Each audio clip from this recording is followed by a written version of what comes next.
양승원 목사의 광야본거 유튜브에서 함께하는 360일 묵상 주님은 나의 최고봉 11월 25일입니다. 오늘은 미국은 추수감사절로 전 가족들이 모이는 날입니다. 오늘 아침 교회에 감사기도하고 이 묵상을 진행하면서 하나님께 한 해를 돌아보았습니다. 오늘의 주제가 영적 일관성의 비밀입니다. 주제 배경을 나눕니다. 갈라디아서 6장 14절이죠. 내게는 우리 주 예수 그리스도의 십자가 외에 결코 자랑할 것이 없나니. 어제는 영적 쇠약, 영적 문제를 차단하는 방법에 대해서 나누었죠. 오늘부터 3일 동안은 영적 에너지를 유지시키는 방법에 대해 묵상할 겁니다. 재미나게도 3일 동안 주제 성구가 모두 갈라디아서 6장에서 나옵니다. 이 구절은 바울이 친필로 쓴 것이기에 아주 다른 구절들보다 중요하지요. 오늘은 영적인 쇠약, 우리의 영적인 문제를 차단하는 구체적인 방법을 나눕니다. 먼저 영적 점검의 첫 단계를 주목해야 합니다.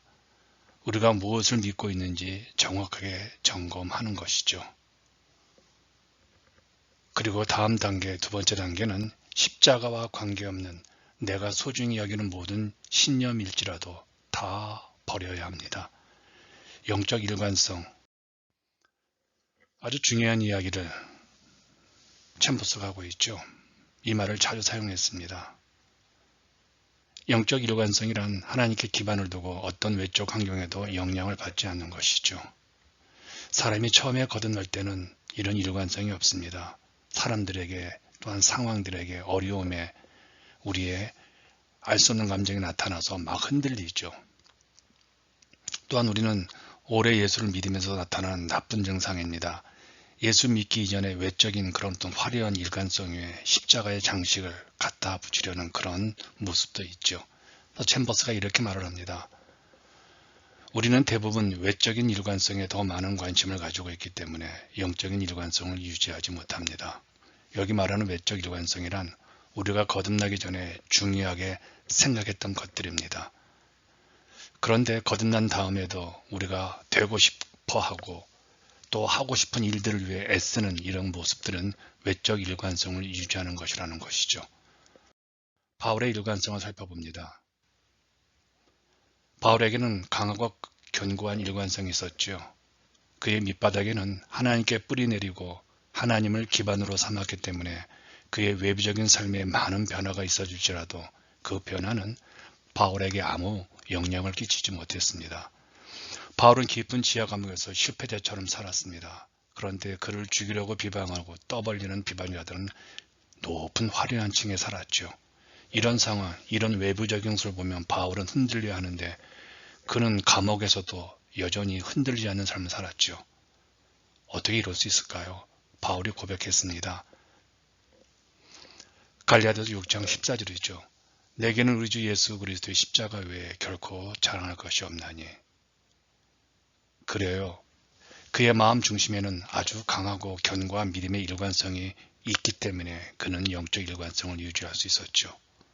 바울의 일관성의 가장 큰 기반은 세상을 구속하신 하나님의 고통인 곧 예수 그리스도의 십자가였습니다. 바울처럼 우리 심령에 자랑할 것이 십자가 외에는 없다는 영적 일관성을 우리가 유지한다면 우리의 삶도 사람들 때문에 환경 때문에 쉽게 흔들리지 않을 겁니다. 저는 개인적으로 영적 일관성은 십자가라고 믿습니다.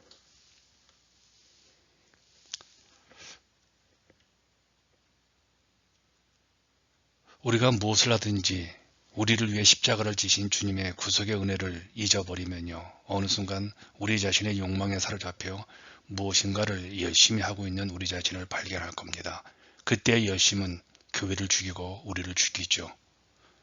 그러므로 언제부터인가 우리가 이루어 놓은 외적인 지위나 우리가 이루어 놓은 것에 대해서 자랑하고 싶다면 우리의 영적 상태를 점검해 보아야 합니다.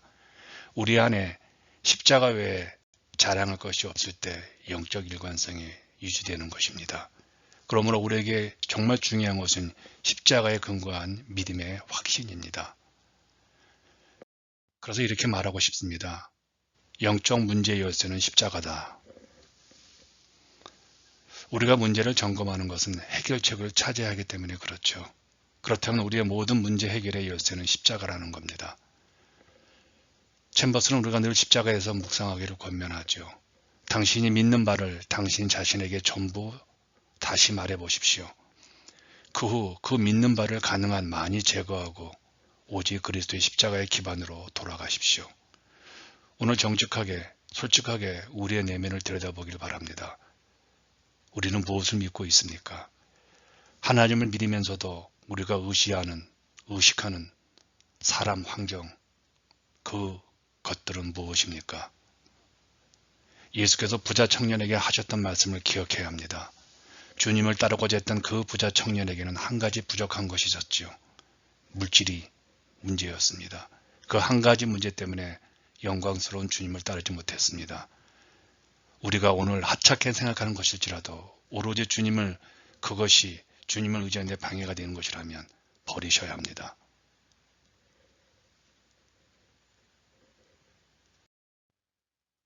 십자가의 기반, 어떤 의미일까요? 결국 우리가 자랑하는 것, 우리의 믿음의 근거가 십자가라는 겁니다. 세상은 십자가를 치욕의 상징이라고 말할 겁니다. 거대한 로마 제국의 힘 앞에서 십자가는 보잘것 없었습니다. 하지만 우리의 영적인 근거는 십자가입니다. 챔버스가 이렇게 말하죠.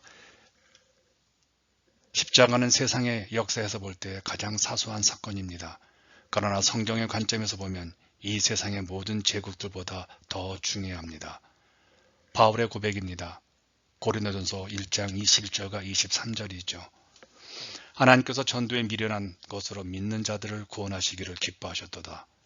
우리는 십자가에 못 박힌 그리스도를 전하니 이게 바로 기독교의 핵심입니다. 우리의 가르침에서 이 십자가만을 드러내야 합니다. 하나님 능력이 이 십자가를 통해서 전달되어집니다. 기독교의 핵심에도 기독교의 본질에도 십자가가 자리 잡고 있음을 기억하십시오. 오늘 당신과 내가 고백하는 겁니다. 십자가를 묵상하며 살아갈 때 당신에게 방해가 되는 한 가지는 무엇인가요? 당신의 신념을 적어 목록으로 만들어 보십시오. 거기서 십자가에 기초하지 않은 것들을 고르십시오. 그리고 그것들을 없애버리세요. 어떤 상황들이, 어떤 사람들이 당신의 감정에 영향을 줘 당신의 믿음의 일관성을 무너뜨립니까? 바울을 기억하고 십자가 위에 당신의 삶을 세우기를 바랍니다. 오늘 추수감사절, 그럼에도 불구하고 영광 속에 주님을 바라고 십자가를 묵상하며 행복하고 감사한 그런 하루가 되는 여러분들을 응원하겠습니다.